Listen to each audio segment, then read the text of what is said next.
So in this video, we're going to say a little bit more about the basic unit systems in mechanics, which really generalize throughout the unit systems that you're going to see throughout the remainder of your engineering career. So unfortunately, you're going to kind of have to always work at the interface of two different unit systems.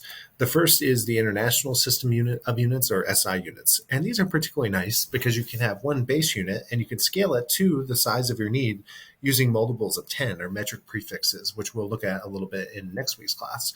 In addition, there's the US customary system. There's lots of different names for this one. You might have heard it called the empirical system. You might have heard it called the FPS system, foot pounds and seconds. But just note that there are two different unit systems that you're going to be continuously converting between.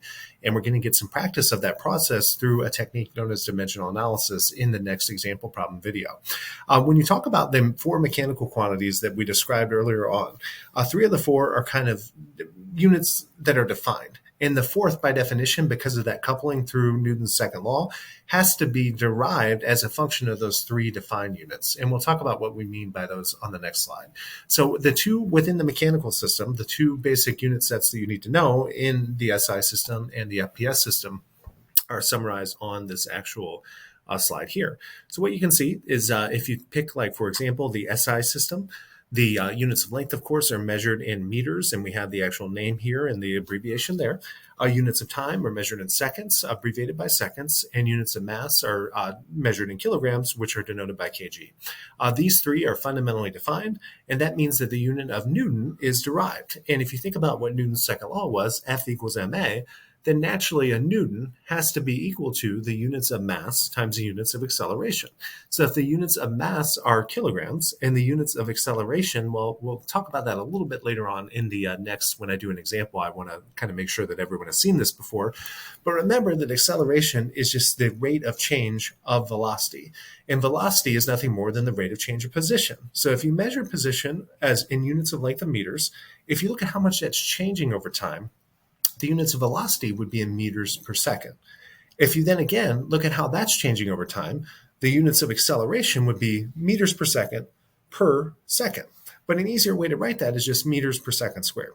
So that's why actually the unit of a Newton is defined as the unit of mass, kilograms, times the unit of acceleration, which is related to the units of length and time, meters per second squared. Just so I think everyone has a good understanding of this, just based upon the classes they've taken up until now.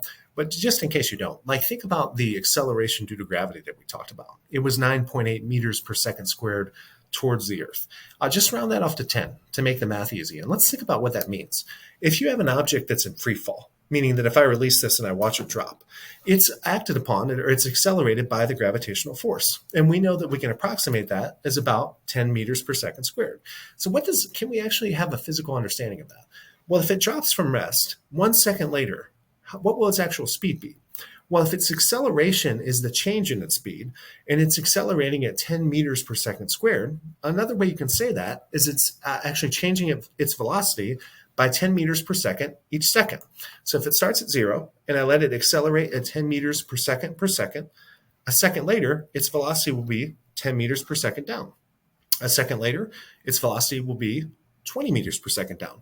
It's like each second, it's accumulating an additional 10 meters per second change in its velocity. So that takes time to understand if you don't yet, but hopefully that helped you get a little better understanding of what the units meters per second actually mean.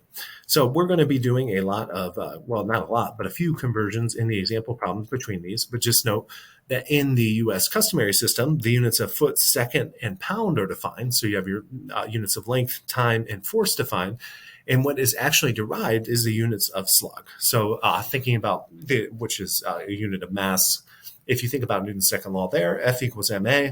If you already have your A defined and you already have your force defined, then your mass has to be the ratio of force to acceleration. Note that force in the FPS system is measured in pounds. That's where the pounds come from. And the units of acceleration are just going to be seconds squared per, feet per second squared. But when you take the ratio of that, the position in the numerator and denominator flips. So I think that's all that I wanted to say about this. Just note that you do have a table of conversion factors, and we'll be using it in the examples in the next slide to do some basic dimensional analysis. So 2-unit systems, unfortunately, we can't get around them. We need to understand on a mechanical basis what the basic units are for the 4 basic mechanical quantities and how to convert between them, and we'll look at that a little bit in the next video.